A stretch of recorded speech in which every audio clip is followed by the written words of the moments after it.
નમસ્કાર મિત્રો. ચાલો આજે વિજ્ઞાનની એક એવી અદ્ભુત દુનિયામાં જઈએ જે આપણી ચારે બાજુ છે પણ આપણે એના વિશે કદાચ બહુ વિચાર્યું નથી. આપણી આસપાસ દેખાતી દરેક વસ્તુ એ મૂળ શાની બનેલી છે? ચાલો આજે આ રહસ્ય પરથી પડદો ઉઠાવીએ. અને હા, આ જ્ઞાનની સફર શરૂ કરતા પહેલા હું સાધના વિદ્યાલય મોરદેવી અને ત્યાંના પ્રેરણાદાયક વિજ્ઞાન શિક્ષક શ્રી વિશાલ એ ચાવડા સાહેબનો હૃદયપૂર્વક આભાર માનવા માંગુ છું. તેમના માર્ગદર્શન અને સહયોગથી જ આ સમજૂતી શક્ય બની છે. તો પાછા ફરીએ આપણા મૂળ સવાલ પર. ક્યારે વિચાર્યું છે આ ટેબલ, આ પુસ્તક, આપણે જે પાણી પીએ છીએ અરે આપણે જે શ્વાસ લઈએ છીએ, હવા, આ બધું જ મૂળભૂત રીતે શેનું બનેલું છે? ખબર છે, આ સવાલ પર વૈજ્ઞાનિકોમાં વર્ષો સુધી મતભેદ રહ્યા. મુખ્યત્વે બે વિચારધારાઓ હતી. શું દ્રવ્ય એટલે કે મેટર એક લાકડાના સળંગ ટુકડા જેવું સતત છે કે પછી એ રેતીના ઢગલાની જેમ નાના નાના કણોથી બનેલું કણયુક્ત છે? આ એક મોટો કોયડો હતો. ચાલો આ બંને વિચારોને જરા નજીકથી તપાસીએ. જુઓ, અહીં બે અલગ અલગ માન્યતાઓ છે. એક જૂથનું કહેવું હતું કે દ્રવ્ય સતત છે, એટલે કે તમે એને ગમે તેટલું તોડો એ એનો એ જ પદાર્થ રહેશે, કોઈ નાનામાં નાનો મૂળભૂત કણ નહીં મળે. જ્યારે બીજું જૂથ માનતું હતું કે દ્રવ્ય કણયુક્ત છે, મતલબ કે દરેક વસ્તુ રેતીના દાણાની જેમ અસંખ્ય સૂક્ષ્મ કણોને જોડીને બનેલી છે. તો સાચું શું હશે? પણ વાતોથી શું થાય? વિજ્ઞાન તો પુરાવા માંગે છે.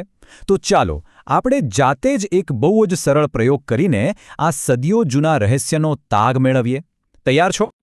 આપણી આ વૈજ્ઞાનિક જાસૂસીનો પહેલો પુરાવો મળશે પ્રવૃત્તિ 1.1માંથી.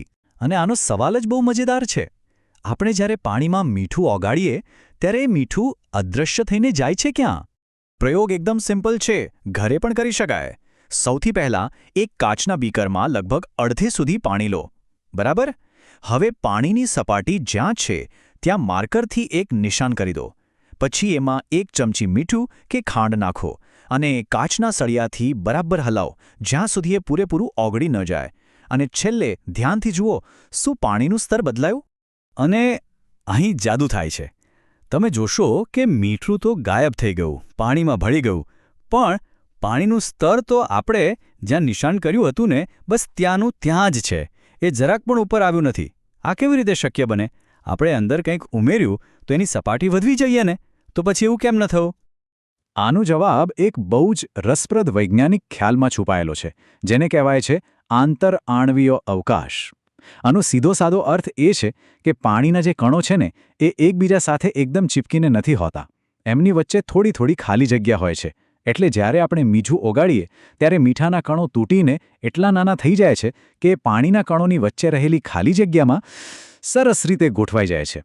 એટલે જ પાણીનું સ્તર વધતું નથી. ઘન પદાર્થમાં આ જગ્યા બહુ ઓછી હોય, પ્રવાહીમાં થોડી વધારે અને વાયુમાં તો કણો બહુ જ છૂટાછવાયા હોય એટલે જગ્યા સૌથી વધારે હોય છે. તો આ પ્રયોગ શું સાબિત કરે છે?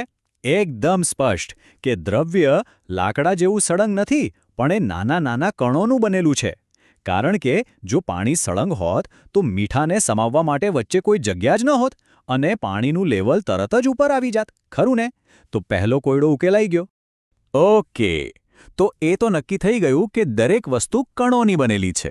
પણ હવે મગજમાં બીજો સવાલ થાય કે આ કણો આખરે છે કેટલા નાના, કેટલા સૂક્ષ્મ? શું આપણે એને નરી આંખે જોઈ શકીએ? ચાલો આ નવા સવાલનો જવાબ શોધીએ.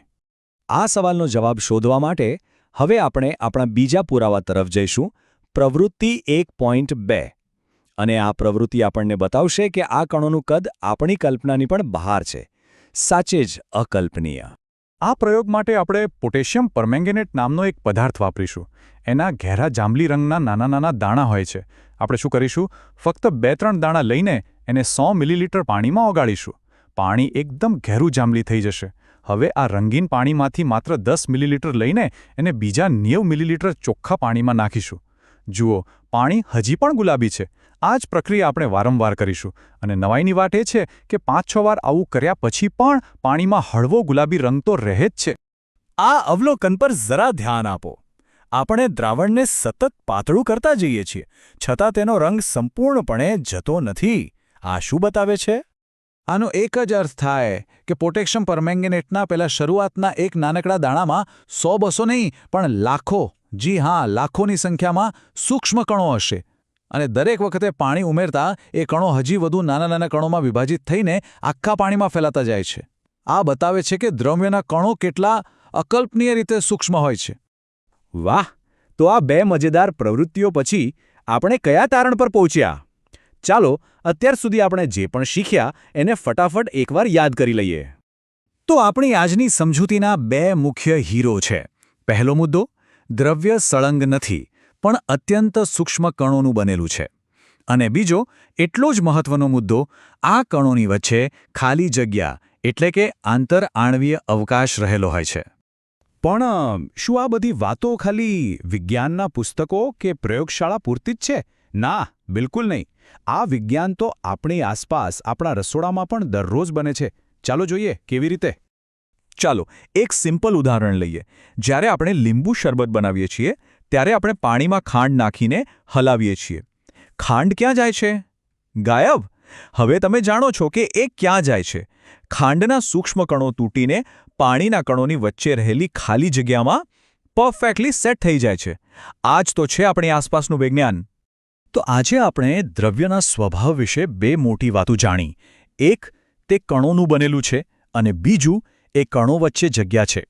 પણ આનાથી મારા મનમાં એક નવો જ અને વધુ ઊંડો સવાલ ઊભો થયો છે કે આ જે સૂક્ષ્મ કણો છે, શું એ પોતાની જગ્યા પર શાંતિથી બેઠા રહે છે, એકદમ સ્થિર, કે પછી તેઓ સતત હલનચલન કરતા હોય છે? આ સવાલનો જવાબ આપણે આગામી સમજૂતીમાં મેળવીશું.